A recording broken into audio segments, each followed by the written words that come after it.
Okay, folks, how's it going? Good to see you. Here we are, storming towards the end of the semester.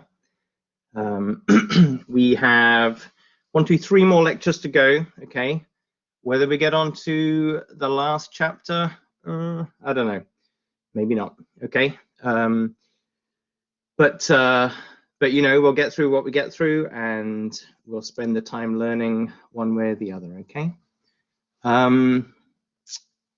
A couple of people have asked about the final exam. The final exam is going to be very similar to the last time. Okay, it'll be on Blackboard.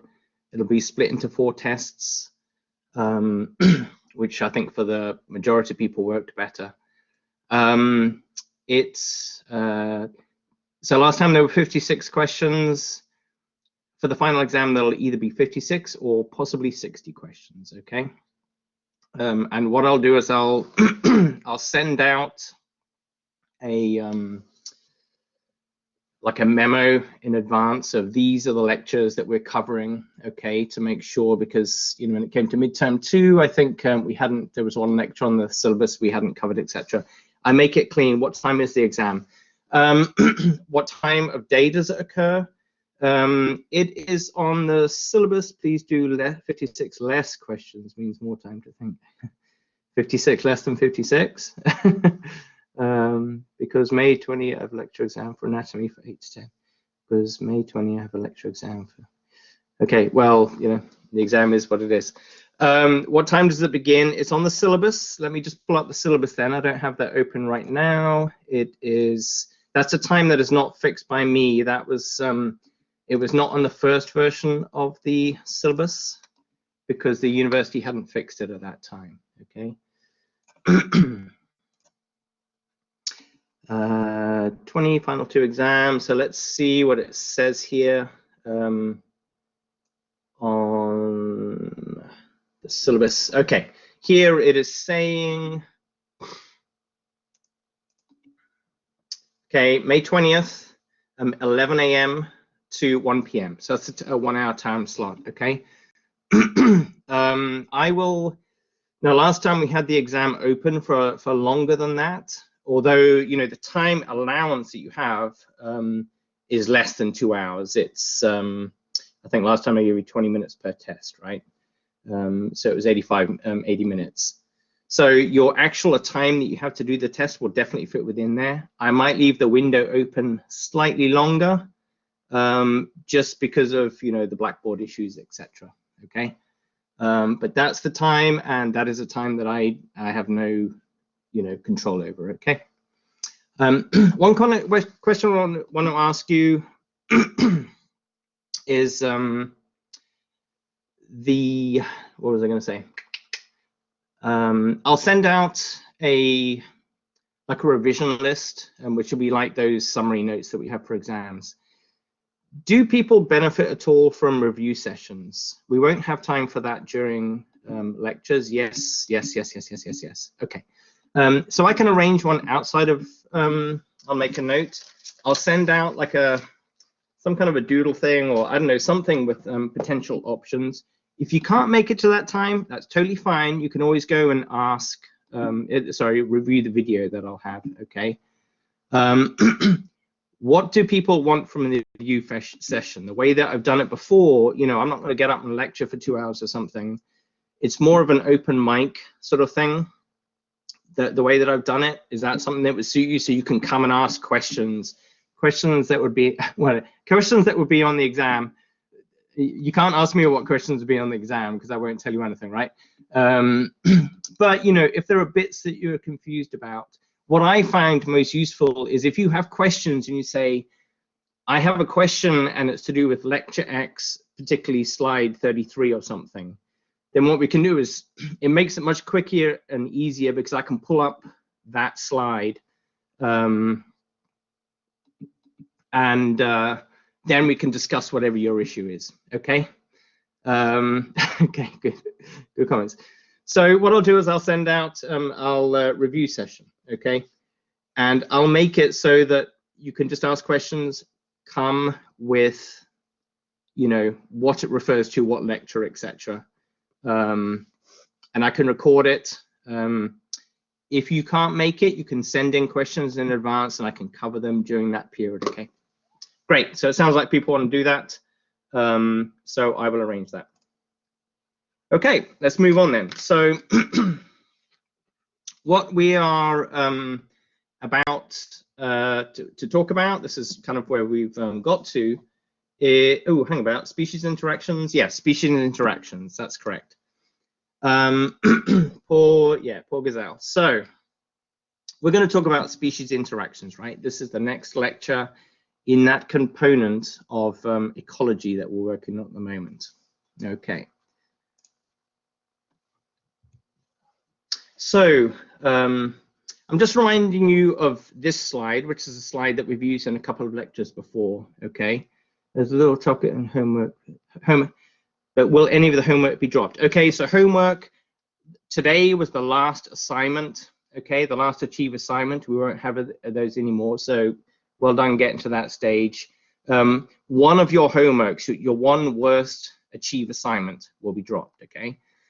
And then I think Dr. Spagnola said that your worst 3 iClickers will be dropped, okay? What about iClicker 3? Yes, iClicker, there you go. Okay, so we've used this slide before where we've talked about different scales in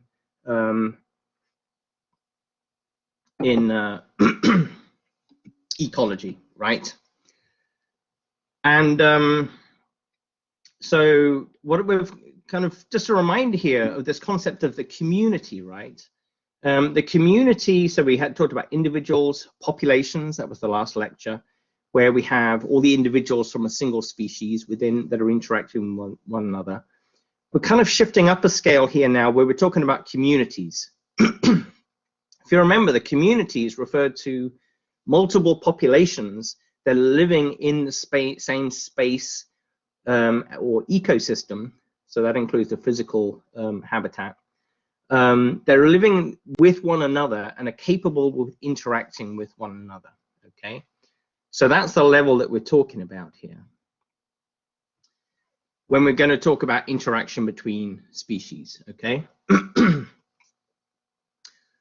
So some of the aspects that we're going to cover are that species interactions can be classified by the effects that they have upon one another. And some of those interactions might be positive, they might be negative, or they might be neutral. So what I mean by positive is that, if there's something else there, then I benefit by it. So if I feed on plant X and plant X is there, that's an interaction that's benefiting me, okay? In terms of that, I'm just going to bring up symbiosis here, which is an interaction between species. The kind of definition that I think it gives in the book that's commonly accepted now is that it refers to one species living in or one another. And it doesn't necessarily mean that these interactions have to be positive or have to be negative, etc. So this has changed over time, the way that this definition has worked. And there's been a lot of debate about it, but it seems to become now more resolved in recent years, that it's just that aspect of one species living on or in another. When I was at high school, I remember the biology teacher saying, no, symbiosis specifically means that both species benefit from the relationship. That tighter definition has been relaxed in more recent years, okay? Also, interactions are often dynamic and asymmetrical, okay? So what does that mean?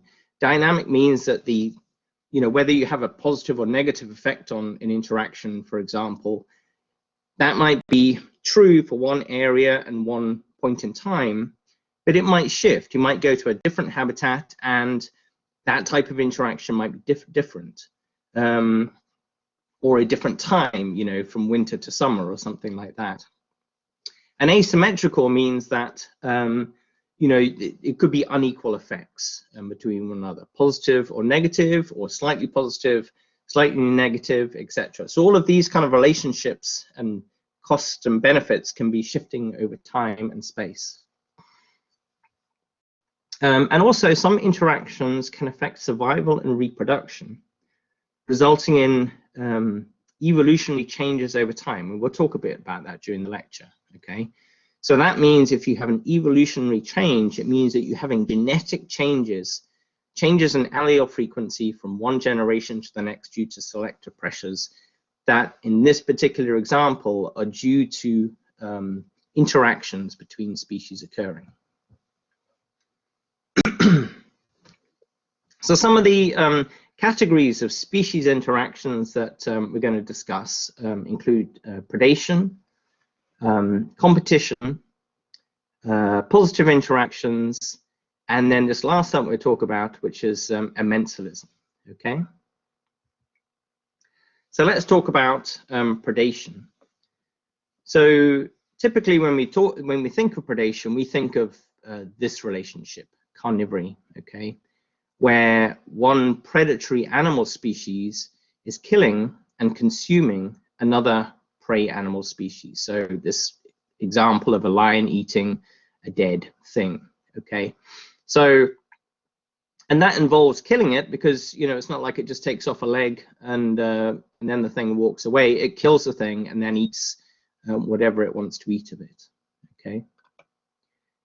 Now herbivory is also a type of predation where you have an animal that is feeding or consuming some type of a primary producer, like a plant or algae, for example. So, we'd think of like a deer eating grass, for example, deer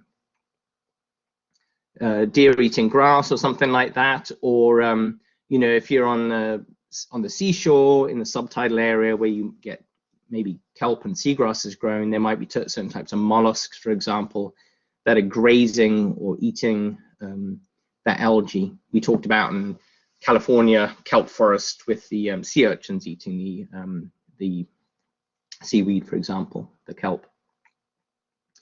Now also parasitism can be included amongst predation, because there you've got some type of parasite that is consuming the host part, in some way the part of its host species. So here a mosquito is landing, ectoparasite, biting and drinking blood.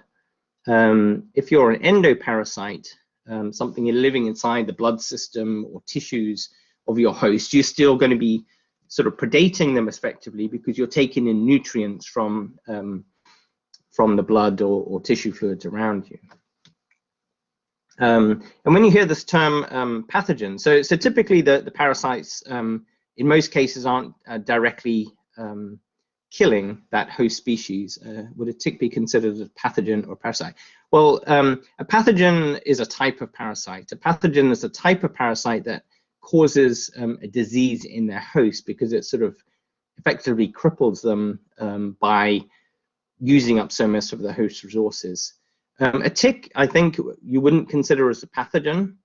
Now, it can introduce other types of parasites, such as that causing Lyme disease, that then would become pathogenic because it causes a disease. But the tick itself, I don't think you would think of as being a pathogen, okay? Unless you had so many ticks upon you that you were, so depleted. Lyme disease is a pathogen, but if it... So a tick with a Lyme disease is a pathogen. Well, I think the Lyme disease parasite is the pathogen, okay, rather than the tick itself. So three different sort of categories of predation there, basically. Carnivory, that kills the other animal, herbivory, and parasitism. Okay. I think tick's just the vector. Yeah, vector is the correct word there. The tick is the vector. Yeah. Okay, interaction between species. Now, the second term we talked about was competition. So this is where you have two or more different species that are competing for a limited resource. So what is a limited resource? Now, the resource is something that is essential for you to survive, something like maybe your food source, or your water, or perhaps territory that you live in. If you're a plant, light, etc. So when you have two or more species that are all trying to use the same resource, like if you have a cheetah and a lion both feeding on zebras, for example, then they're competing with one another for that food resource. And if I take some food resource away and there's not enough left for you, well, that's having a negative impact upon you. Okay, here you've got these wildebeest and zebras that are, you know, competing for this water space to get this water during drought conditions. Okay, so competition where it's two or more species competing for limited resources, and it has negative effects on fitness of both of those, or you know, or the species competing for it, because it's taken away from resources, okay, that might be available to you. Now you can also have positive interactions as opposed to negative interactions. So competition would be a negative interaction, but positive interactions, also known as facilitation, or when at least one of the species benefits and no species are harmed. And these can be either trophic or non-trophic types of interactions. So trophic means, you know, some sort of feeding relationship as opposed to something else. So in the case of mutualism, you have both species that have a net benefit. Sometimes interlinked in a highly dependent symbiotic manner, perhaps, okay? But it doesn't have to be symbiotic. So some examples that I put here of the pictures are, you know, flowers that are dependent upon insects to pollinate them, okay? And so to achieve that, they produce nectar that the insects want to feed upon. And so although the plant is having to give up some resources in terms of the nectar, it's ultimately gaining, because without those insects, it wouldn't be able to reproduce sexually, okay? And, you know, the insects are obviously gaining. They have to, you know, maybe a little bit of extra weight. They're carrying this extra pollen around, etc. But they gain from the relationship because that's what they feed on.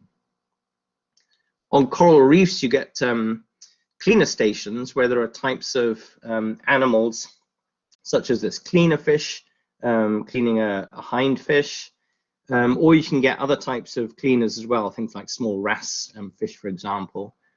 Now, this fish can obviously eat that shrimp, but it doesn't, because it knows, so to speak, that this is a cleaner shrimp that it can go to, and this cleaner will go around in its mouth, around its gills, etc., and pick off any parasites. So, and this cleaner shrimp is clearly gaining because it can feed upon those. So both of them it's a mutualistic relationship. Okay. Now, another type of positive interaction can occur with commensalism. And in this instance, one species has a net benefit, but the other species is not necessarily harmed in any way. So it's not, may not get a benefit, but it's not being harmed. The example I put in here is something like a hermit crab, okay? This decapod crustacean, how many do they distinguish? What do you mean by trophic or non-trophic? So trophic means that there's a feeding interaction. So this would be a feeding interaction, okay? This, I guess, you know, there's one way of feeding interaction. Non-trophic, let me think of a non-trophic. I'm trying to think of a non-trophic example. If you have like two species of primates, for example, that both have alarm calls where they can, if they're looking out for predators, both of them have an alarm call that they can recognize. So you're actually benefiting by the other species being there because you've got more eyes looking out for a predator, okay? But it's not a feeding relationship. It's, in that instance, would be an anti-predator relationship, okay? So in this instance with a hermit crab, so a decapod crustacean, and they live inside these shells of mollusks, but they don't go around and kill the snails that live in them to get their shells. They basically go and inhabit snails that have happened to die anyway for whatever reason, and then you've got an empty shell lying around, and so this crab benefits from it, right? But it doesn't affect the mollusk in any way. It hasn't died because there are hermit crabs there or anything like that, okay? Monk parakeets do the same thing, use a warning call, right? Okay, yeah. So that's an example of commensalism, okay? And then the third example is this example of amensalism. So here, one species gets harmed, and the other species is not affected. It has no harm, but it has no benefit either. Now, it's difficult to think of examples of these. I'm sure there are plenty of them, but this is the one that it gives in the book, where it talks about elephants trampling plants if they're moving through the jungle. Those plants obviously get squished, and that's not very beneficial to you if you're a plant being trampled on by an elephant. But in terms of the elephant, you know, who cares? It doesn't. It's just like walking along, and it's doing its thing. Okay, so that's an example of amensalism. So this is basically, so is the cheetah eating an organism an example of amensalism? No, because when it eats that organism, the cheetah is benefiting from it, right? So in answer to that question. So here, the elephant is not benefiting by the fact it's trampling upon something. Yes, it'd be predation, yeah. So this is basically a summary table that shows, you know, benefits meaning plus and a negative fact being negative, or zero meaning it's neither one way or the other. This summarizes those different interactions that we've just talked about. Okay, under predation, there's always one species that benefits and one or more that that you know come out badly, basically, regardless of the type of predation. With competition, it's always negative for both participants. With positive interactions, it depends. You can either have mutualism where both of them are benefiting, or commensalism where one is benefiting but the other is not. What about the invasive species? Are they an example of commensalism? No, there would be competition, because basically they're out competing everything else in the ecosystem, right? All those other sort of native species that used to live there and then can't now because your invasive species has come and competed with them and out-competed them, okay? And then amensalism, where you get this, you know, one of them has a negative effect and the other no net benefit or gain. So that's just a sort of summary of those concepts we've just talked about. So right at the very beginning, I talked about how species interactions were dynamic, either in terms of space or time. And one of the sort of outcomes of that is that not all interactions fit into, you know, one of these nice little neat boxes all the time. Things can shift, okay? And first of all, when you're studying these interactions, sometimes it's just not obvious whether a species benefits or not, okay? And whether it's harmed or not, or is not affected by an interaction. So the reason why I put that in is that maybe, you know, if you're studying a cheetah eating some kind of antelope or something, it's obvious what the interaction is. The cheetah is benefiting from eating something. The other animal, antelope, is dying, okay? So it's obvious. But sometimes you might look at species together and you just look at the wrong sort of cost benefit that's involved, and it might not be obvious. So for example, when I talked about that alarm call, you know, maybe there are some ways in which a species benefits by another species being there because, you know, it's learned to recognize an alarm call of something else. And so it's better off for that other species there. But when you were doing your study, you were looking at feeding or something like that, right? So you just didn't know that. And it's not until the animal has been taken away from the system that you realize that actually maybe there was some interaction there. So the cost benefits aren't always obvious, is the point there. And then the other point is that interactions occur along a continuum, okay? So it's not just a complete gain or a complete loss. There might be some, you know, pros and cons, basically. And how strong those pros and cons are might depend upon your circumstances. So an example of this is this interaction between red and gray squirrels. So if you go to the UK, for example, this is the native squirrel species there. red squirrel. But in the vast majority of places, if you go around the UK, what you see is this: the grey squirrel, which was introduced from the US in, I think, the 1870s or thereabout. Now, this grey squirrel is generally a much better competitor than this red squirrel. It also brought a disease across with it that it has quite good resistance to, but the red squirrels don't. And so over time, this displaced red squirrels in most habitats. However, there are some pockets of certain types of habitats, certain sort of old oak woodlands and things like that, that if you go, you still find red squirrels. And that's because the situation there, the environmental conditions that occur there, are such that you're shifting this spectrum in the benefit of, under those specific environmental conditions, the red squirrel still is able to outcompete the gray squirrel. But you go to most habitats and you get the gray squirrel, okay? So the main point being that the interaction and who kind of wins out effectively depends upon circumstances. Does the color itself give them an advantage, or is it due to mutation? I don't know. The red squirrels are quite a bit smaller as well. So I think that affects their, these guys can come and beat these guys up, I think, is part of it. I don't know whether there's a color advantage or not. Okay. Okay.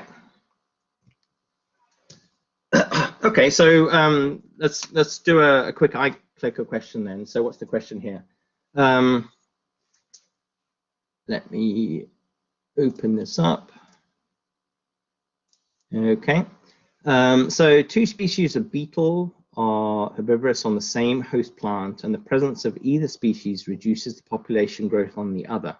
The relationship between the beetle is therefore best described as mutualism, predation, herbivory, competition, or amensalism. Okay.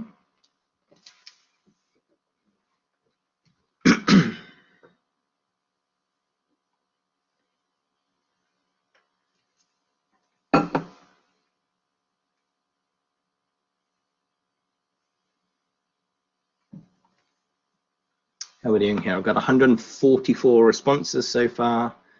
166, still going up a wee bit.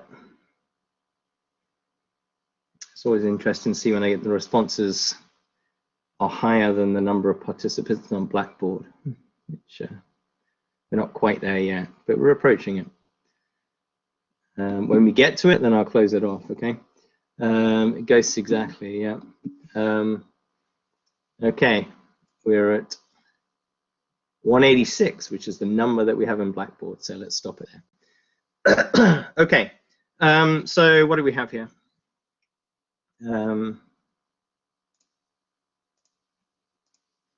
So the answer here is competition, and the reason for that is two species, same post, the presence of either species reduces the population growth on the other, okay? So no, it's not amensalism. The reason why it's competition is that both of them are having a negative effect, okay? Wait, hello. So isn't the question saying that the beetle's presence on the plant is reducing the other species population? Yes, in both instances. So isn't that one is not affected and the other one is being affected? The presence of either species reduces the population growth of the other. Okay? So they're both affected. Okay.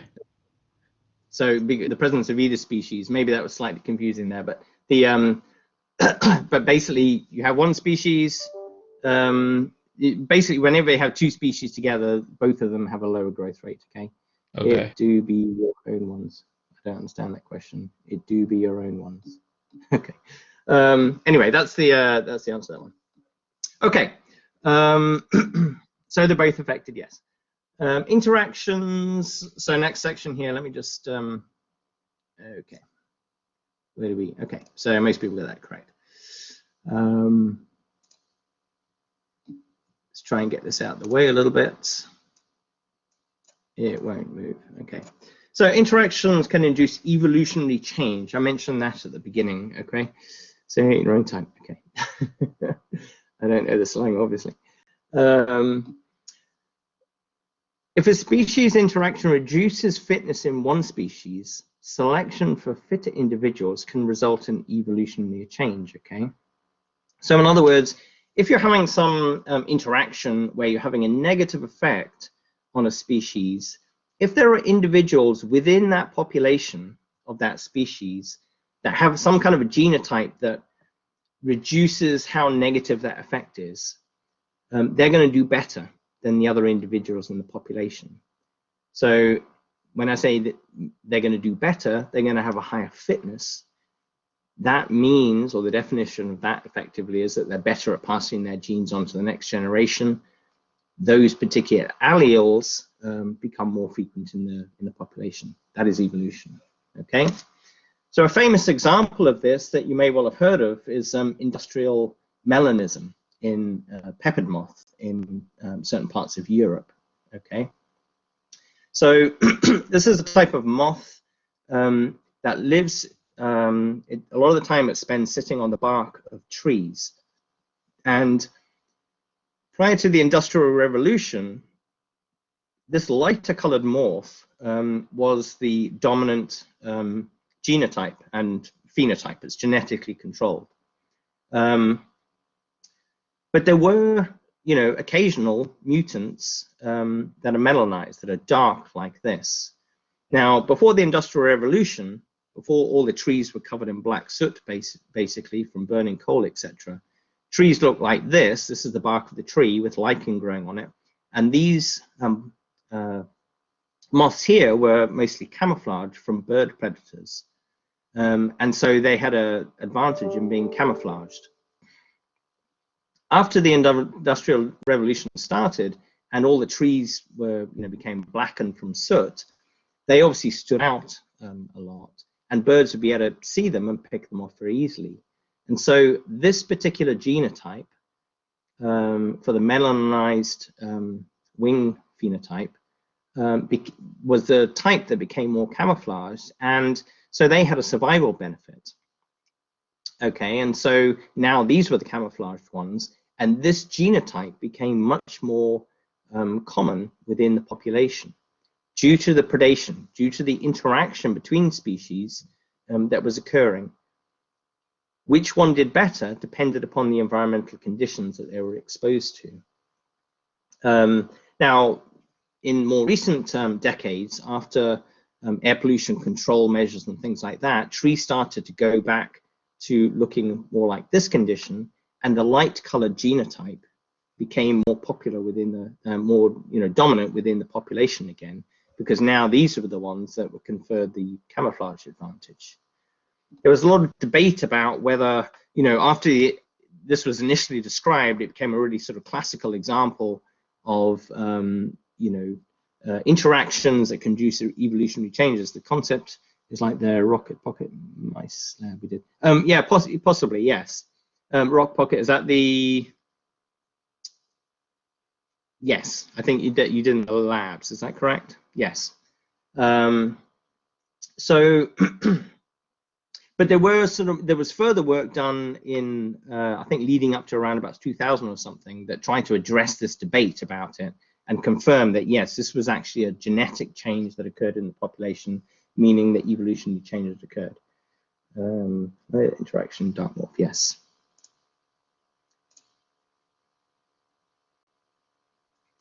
And evolutionary changes can also result in, and often do result in, so-called co-evolution.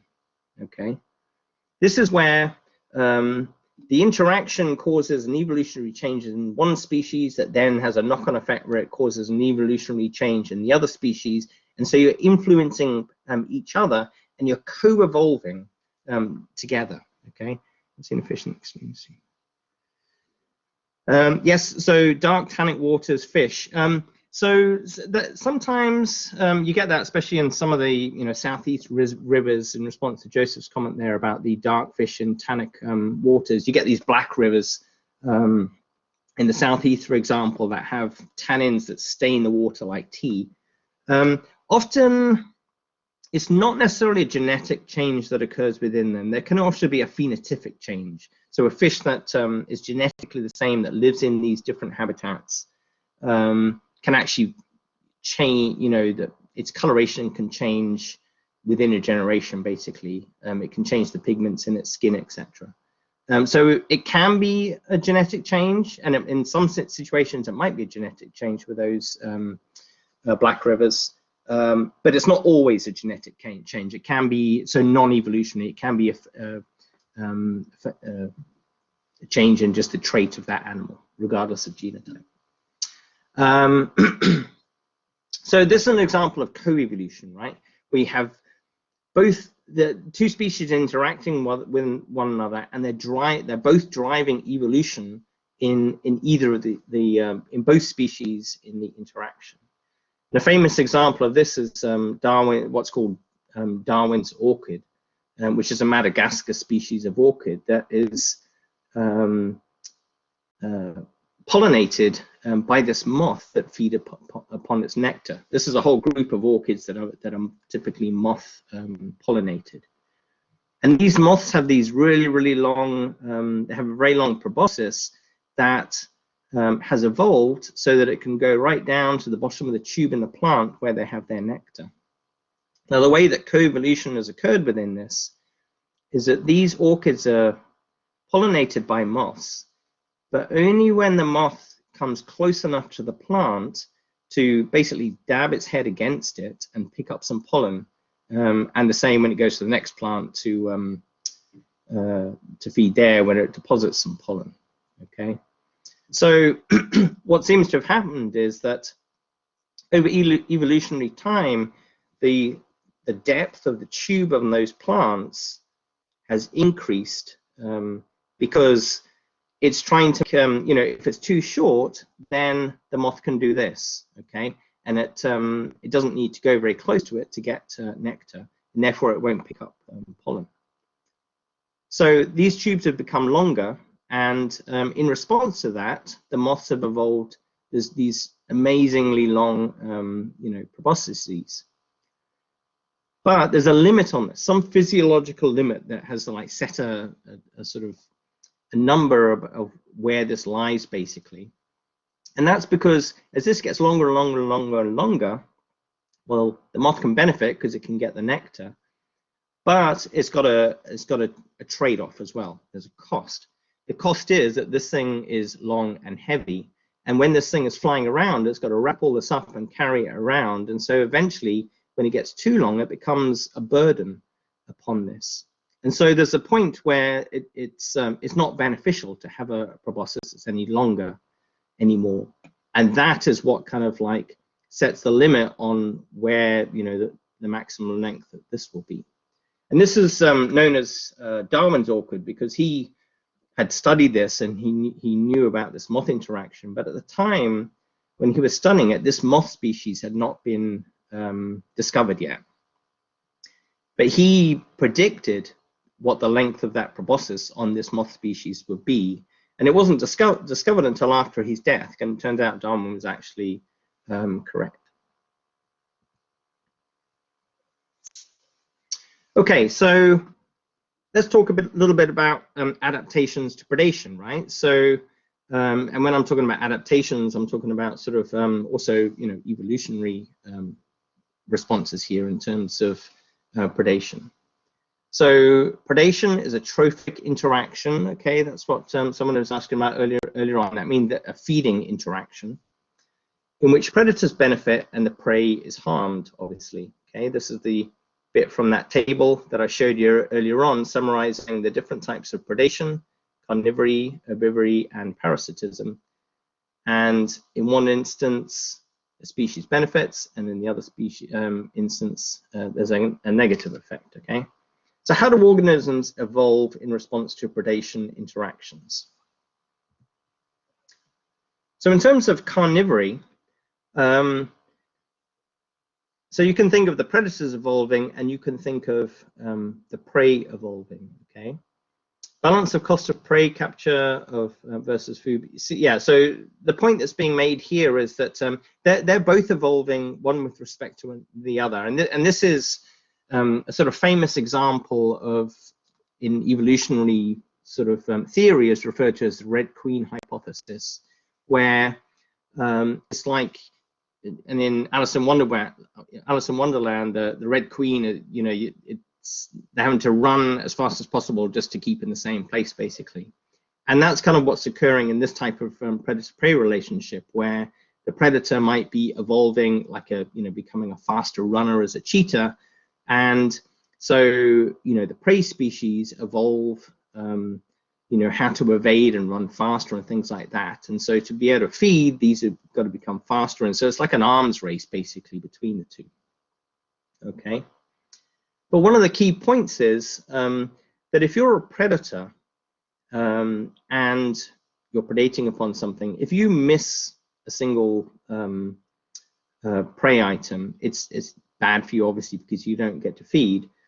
But you don't die just because you miss one prey item. If you're a prey item, you get one chance, basically. So there's this very strong evolutionary pressure to, obviously not be eaten, because that's the end of it. So one food is needed to survive, and food is needed to survive and reproduce, but one prey missed does not necessarily mean death, unlike the prey. Okay, yeah, so that's what it's saying there. So prey have obviously got a very strong evolutionary force upon them. So what kind of prey adaptations can take place? We're going to talk about each one of these 5 types of adaptations. Avoiding detection, chemical defenses, warning signals, mimicry, and behavioral mechanisms. Okay. So let's look at, first of all, at avoiding detection. So this is referred to as crypsis, which avoid observation or detection. That's known as crypsis. Okay. Now there are different types of crypsis that can occur, but the most obvious one is visual crypsis, like in that peppered moth I just showed earlier on, where it's cryptic because it's camouflage. It's visually cryptic. Okay. But you can also have ways of olfactory crypsis, auditory crypsis, so you can't be heard so well, etc. But these are less well studied, so we're going to focus on this visual crypsis. So in terms of visual, it involves camouflage, but there are a variety of different methods that this can be achieved by. So one of them is by color matching. Now, if you look at this picture here, there's actually a chameleon in that picture right there. There's its eye, and it's matching the color and all the shades of these the leaves of this tree that it's living within. Another way of doing this is through disruptive coloration. Okay, so this is a type of bird that's nesting. I think in the notes it says what type of plover, blacksmith plover, that is nesting, and it's obviously not color matching like this, but it's breaking up its outline by having these clear, distinctive markings that makes it more cryptic. Here is an example where you're just color matching the background in this Arctic hare. But in this case, the crypsis is seasonal. So during the winter, you've got snow and ice on the ground, and so the background is white, and so they have a white coat during that time of the year. But in the summer, when you lose this white background, the coloration of the fur on these changes as well. So they're not just like a white, visually obvious blob within the landscape. They rematch the seasonal landscape. Many types of fish have this so-called counter shading, where they have a darker dorsal side and a light ventral side. And the benefit of that is that you have counter shading, which means that when you're looking down from above at that fish, it's against a dark sort of ocean background, and so now that dorsal side is matched. But when if you're a predator looking up at it from below, you've got the a bright sky behind it, or light coming down from above, and now you've got this light side, so you have the shading, okay, depending upon which side you're looking at it from. Another example is self-decoration. So serpent types, so these are actually called decorator crabs. They'll either let things grow on them, such as sponges, etc., that match the background they're living on, or in the case of decorator crabs, they'll actually go around and pick up things and put them on top of them, so that it's like putting your camo on to go hunting or something like that, right? They're camouflaging themselves. And then also quite a lot of animals, they have immobility that helps protect detection. So, if I walk out in my yard, we have quite a lot of rabbits in the neighborhood around here. And when I first go out, those rabbits will freeze there like that. And if I have my dog with me, my dog doesn't see them because they're not moving. If they're jumping around, my dog will see them and go for them. So it'll stay frozen until, if you get so close, the rabbit's thinking, okay, he's definitely seeing me now, and then they'll bolt right at that point. But in the meantime, they're using that sort of freezing to help not being detected. Okay, second type of defense, chemical defenses. This occurs in many types of animals, and especially in species that are otherwise vulnerable, because maybe they're small species, so they're vulnerable to predation, and not very mobile, so they can't run away quickly from something. When we were talking about nudibranchs several weeks ago, we talked about, so here are some examples of nudibranchs, about how some of these organisms are very bright, so they're obviously not trying to camouflage themselves in any way. In fact, they're actually doing the opposite. They're trying to advertise that they're toxic or harmful in some way. Could an octopus spraying ink be a chemical defense? I guess that would be classified as a chemical defense. Yes, I guess so. Yeah. There's it's a behavioral thing as well, but yes, I guess. But in the case of these nudibranchs, they're either toxic or they have stinging cells, because they can sequester them from some of their prey items. Some types of nudibranchs eat food that sponges that are toxic, and then they keep that toxin within them that makes them toxic.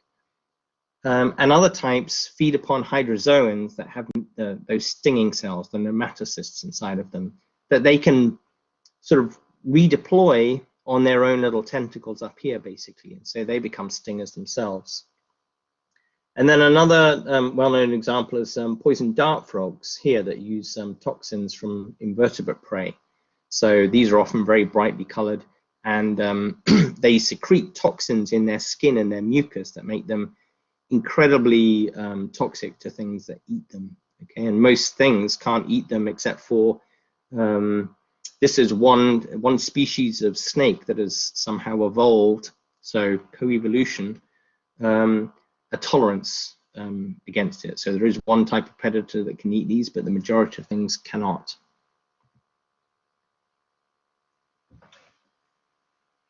So if you are in some way harmful to your predator because you, for example, got toxins inside of you, or you got stinging cells or something like that, many of those organisms have warning signals, okay, referred to as aposematism.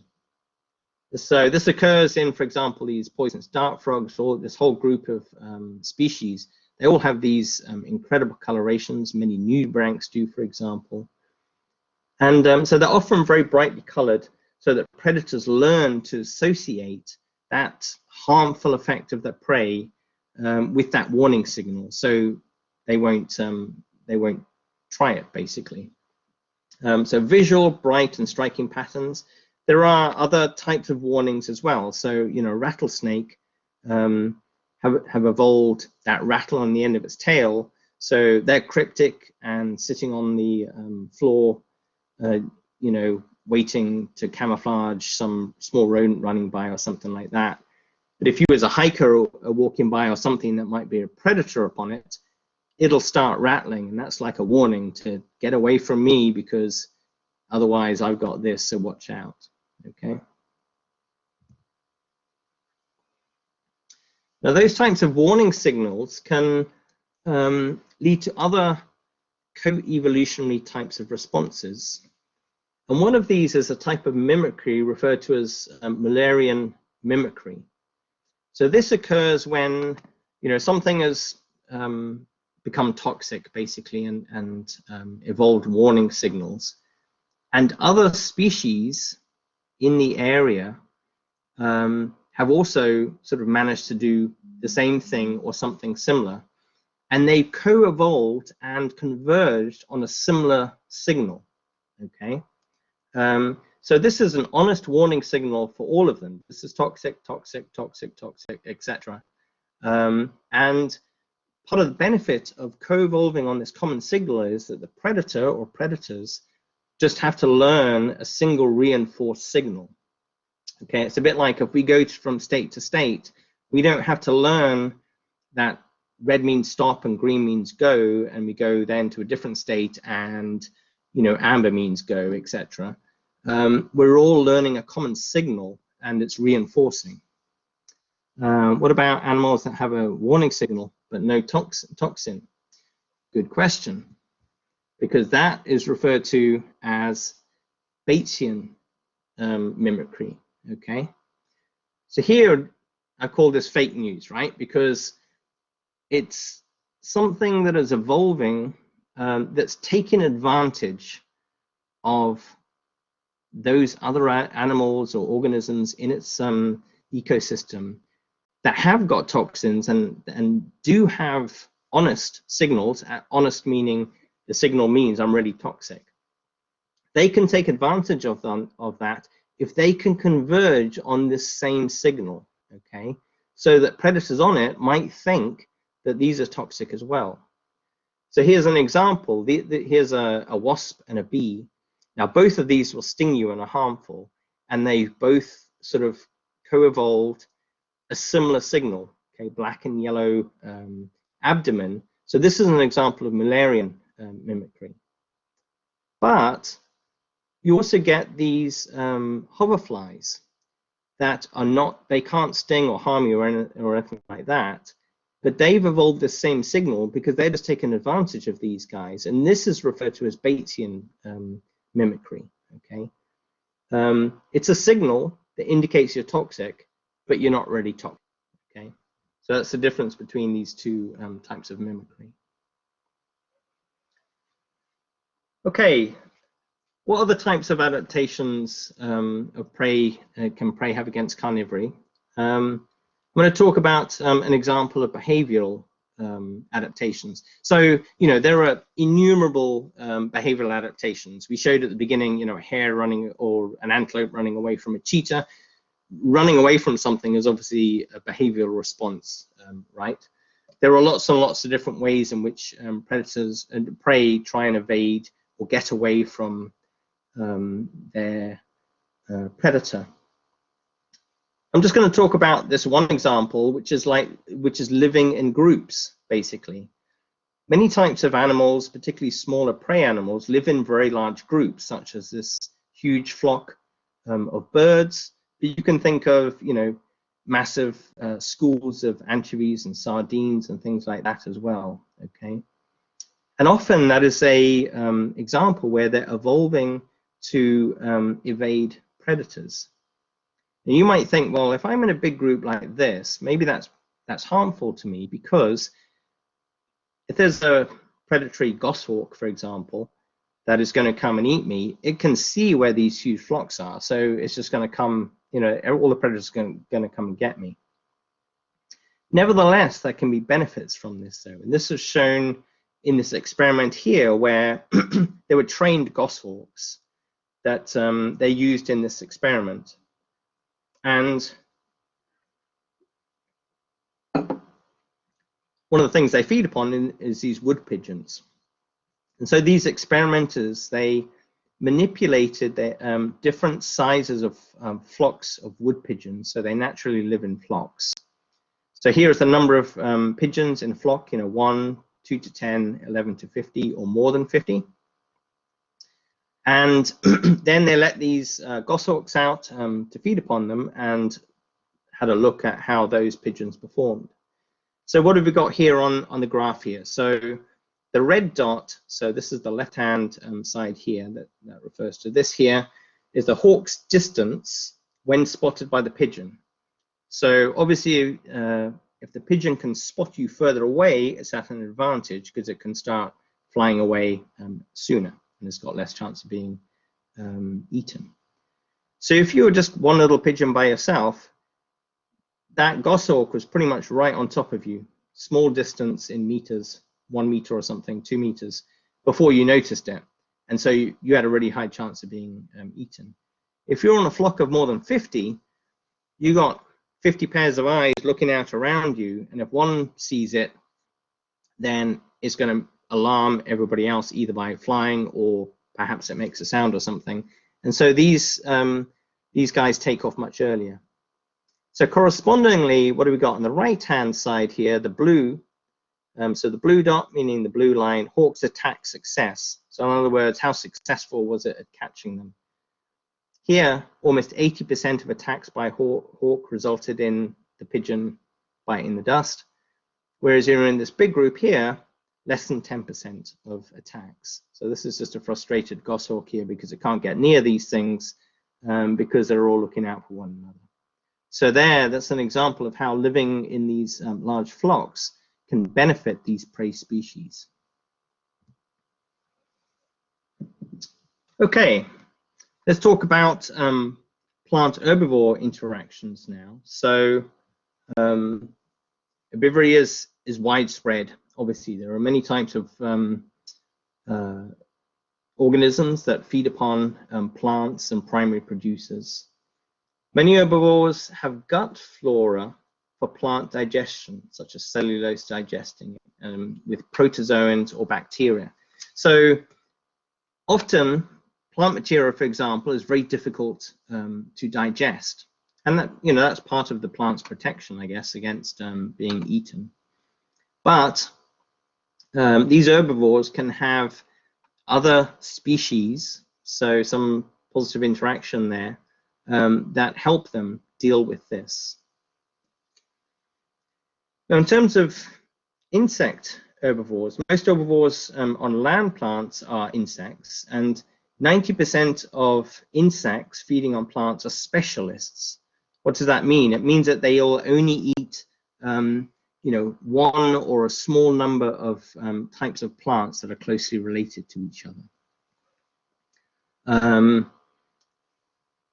Contrast that with vertebrate herbivores, such as deer, for example, which are more typically generalists. Okay, they'll eat on my lawn, but they'll eat all my shrubs as well, which is really annoying. Okay, so they eat a wide variety of plant species, but there are some exceptions to this. We've learned, you know, going through the ecology lectures, that there's always things that are breaking the rules. For example, koalas living on eucalyptus trees and giant pandas on bamboos. But in general, vertebrate herbivores tend to be generalists versus insect herbivores that tend to be specialists. I just wanted to point out as well, so if you eat your shrubs, you eat them. Yeah, I think if I started shooting deer in my neighborhood, there might be complaints, I'm guessing. So, Arctic creek, you know, just want to point out that, you know, that there's other types of herbivores as well, right? So, you know, you go in the ocean, Arctic krill, for example, incredibly abundant. So we're not sort of talking about those types of herbivores specifically here. We're focusing on these insect and vertebrate land herbivores. So how do plants defend themselves against this? Well, many plants have a chemical defense. One of the principal defenses, and the defenses that they have are typically very varied. So you go across different types of plants, and it's not like they all have the same type of chemical defense. It's incredibly varied, the types of chemical defenses that they have about them. I think maybe you learned about some of those when you were doing some of Dr. Spagnolo's lectures, perhaps. So how does that work with these specialists and generalists? Well, when we have the specialists, they tend to have highly specialized detoxification systems that can deal with these toxic chemicals. So, for example, diamondback moth has a gut enzyme that detoxifies the type of toxic oils that occur in the food that they eat. So if you've got some sort of special enzyme, you kind of have to be specialist, because the plants are so diverse in the toxins they have that your enzyme in this example is not going to work against all toxins. It's going to be specific to one or a small group of related plants. Okay. Now, generalists have a sort of different approach. Like a deer isn't necessarily, detoxifying all the different types of chemicals it's dealing with. It's basically sort of saying, I'm going to be a generalist, minimize my exposure to any single chemical. So I'm not going to eat enough of any single chemical so it's going to kill me. I'm just going to have, as much as I can sort of tolerate, but I'm going to eat a wide variety of them so that no individual toxin is going to be enough to do me any, real damage. So some organisms can sequester these as well, just like we talked about how, the nudibranchs could sequester sponge toxins. That can occur in these herbivorous interactions as well. So a famous example of this is monarch butterflies that we get in this area that migrate up and down the coast during the summer and winter months. So they require milkweed. They're specialists on milkweed that they feed upon when they are in the caterpillar stage. And this milkweed has neurotoxins in it that most other types of insects can't deal with. It sequesters these when it's a caterpillar and then has those in it when it's in the butterfly stage. So here it has a bright coloration, suggesting that that's a sort of warning signal that it's toxic, basically. So most predators cannot tolerate those toxins. So it's actually benefiting from that relationship as opposed to being harmed from it by it.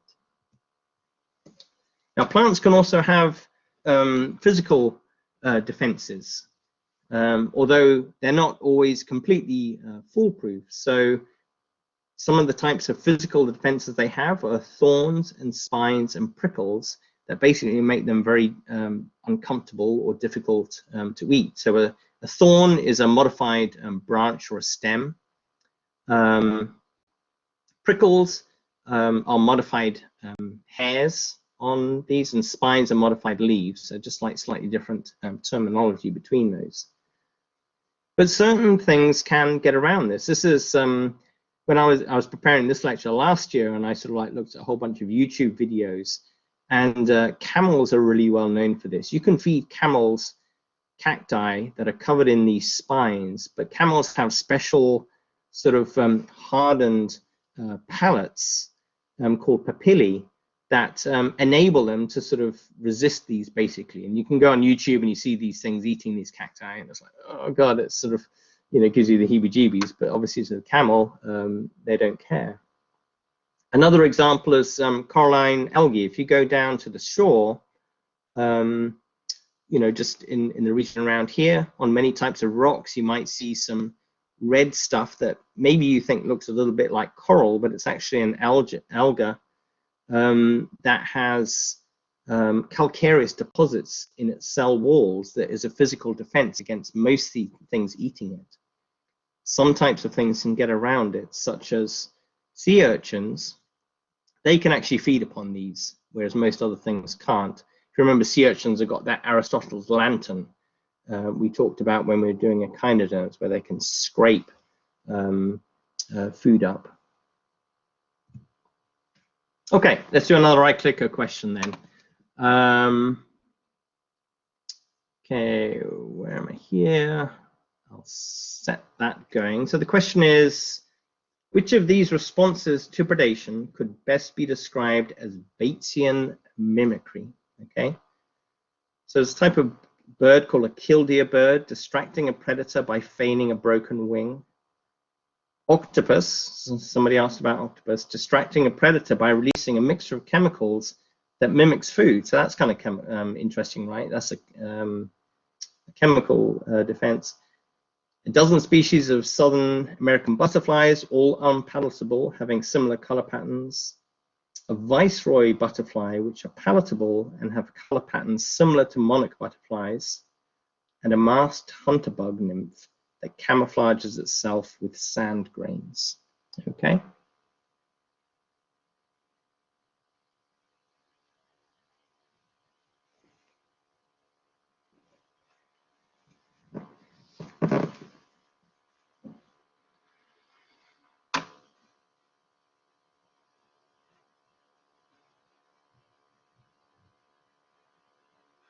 Where are we up to? We're up to 170. Okay, I'll stop when we get to 190, which is going to be very soon. Okay, there we go. Let's see what people are saying. So most people say D. And D, yeah. So the viceroy, if you remember, we just talked about how the monarch butterflies, they are nasty, they are toxic. The viceroy butterfly is palatable, indicating it's not toxic, right? And that's the Batesian mimicry. That's the fake news one, right? So that guy's correct. I was between C and D. There was no option for between C and D. Sorry. Okay. Adaptations okay, so let's talk about some adaptations to parasitism. Okay, so if you remember, parasites they're predators. They're feeding on another organism. Yes, I know. I was just being silly, Jacqueline. Parasites are predators. They live on the host, on or in their host, which is effectively their prey, and they can consume certain types of tissues. Now, amazingly, apparently, 50% of species on Earth are actually parasites, which is yeah, palatable means edible in response to that. Yeah. So most types of parasites only infect a few host species. In other words, they tend to be specialists. Okay. However, most hosts harbor many types of parasite species. Okay. So, for example, in humans, apparently we have over 300 or about 300 types of worm species that can infect us. But I'm guessing that most of those worm species only infect humans or a small range of vertebrates. Okay. And we have more than 70 protozoan species that parasitize humans. Also, parasites can actually have parasites themselves. There's a sort of famous poem about that, which I put in the comments section about that. Okay, so parasites tend to be specialists, whereas hosts can have many different types of parasites. And parasites are incredibly diverse in their range, about 50% of species on Earth. You can break down parasites into microparasites and macroparasites. So we'll talk about these microparasites first. These are very tiny, they're microscopic in general. And they can multiply inside their host. And the key difference between these and the macroparasites is that microparasites can have multiple generations of that microparasite within a single host. whereas that is not true, I believe, by definition with the macroparasites. So examples of some microparasites include things like malaria. So here's Plasmodium, here living inside the blood of its hosts. Things like Giardia, which is a protozoan, viruses, influenza, hepatitis, COVID. And the host has adaptations, co-adaptations that can help it cope with those. In animals, that typically is our immune response, okay? Whereas plants, it's typically a chemical defense that they have against those. The other thing I want to mention is this concept of virulence. This refers to the ability to cause host damage. So if you're more virulent, you cause more damage, disease, in your host. So you're reducing its fitness in some way. And the ultimate of that would be if you kill that host, okay? But many types of, most types of microparasites aren't necessarily going to kill their host, at least not immediately. So virulence is very variable between things. Some things have hardly any effect, you don't even notice it. Other things can be very serious, like if you've got rabies or something. And this variation in virulence is actually something that is evolvable, because if how badly I do as a host affects that parasite's ability to reproduce and get into another host, for example, if it kills me too quickly before it's managed to get into another host, then that's bad for that parasite. But at the same time, it might be wanting to use as many resources from me as possible to do as well, but that's going to make it more virulent, okay? And so the way in which it's operating can actually evolve within this. I remember last year when I was reading about, when COVID first kicked off, and I was reading about Spanish flu in 2018, and they were thinking that one of the reasons why Spanish flu sort of like went away is because the virulence evolved in it. It became less harmful over time. That's one of the hypotheses that they were talking about. So macroparasites are larger. They often often less closely associated, with specific types of hosts. This is an example of one that we've talked about a couple of times, this cestode worm, a tapeworm living inside a stickleback fish. And these can be ectoparasites living on the outside of the host, like this tick here, or endoparasites living inside the host, like this tapeworm that lives in the peritoneal cavity of these stickleback fish. So examples: ticks, ectoparasite there, roundworms, tapeworms, etc. Okay. Less likely to directly cause disease symptoms than endoparasites, apparently. But they can still definitely affect the fitness of the host. So this is feeding on the blood. It's tiny, so the amount of blood it takes is not necessarily detrimental, but if you were covered in ticks, then it would be. These are very large in comparison to the fish size, and they use a lot of resources and affect their mobility. So they do affect fitness. So last time we talked about population cycles and, well, population numbers and things that drive those. Oh my God, we're almost out of time again. Okay. So I just want to cover this famous example about how species interactions can drive population cycles. This is a very famous example from Canada. And these were records, actually trapper records from the Hudson Bay Company, where they kept careful records of the number of lynx and the number of hares that they were trapping.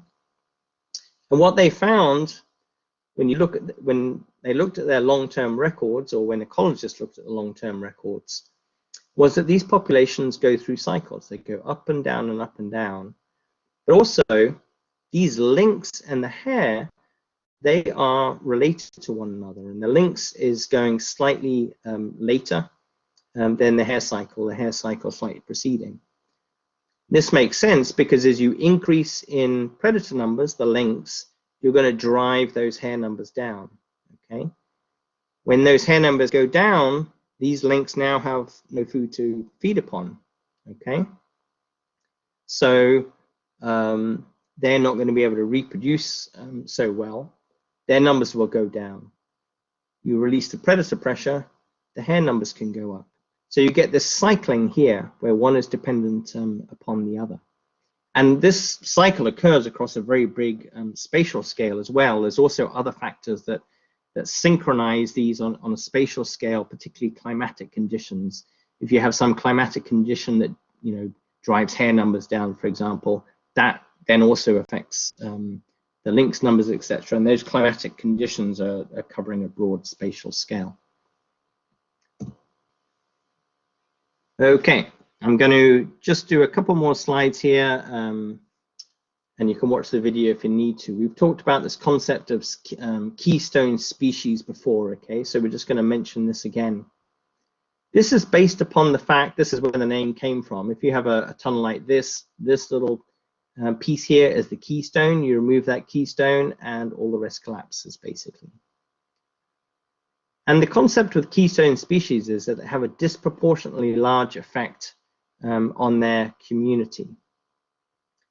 We talked about the first studies that were done on this in the 60s in a previous lecture on the West Coast, where they were studying rocky shores and found that if you removed these starfish that eat these mussels, species diversity goes down on that rocky shore. This was before, when you had 15 species. You remove the starfish now, you only have, I think, 8 species. That's because these mussels outcompete everything else, take over the space, and it gets rid or eliminates some of those other species that would otherwise live there.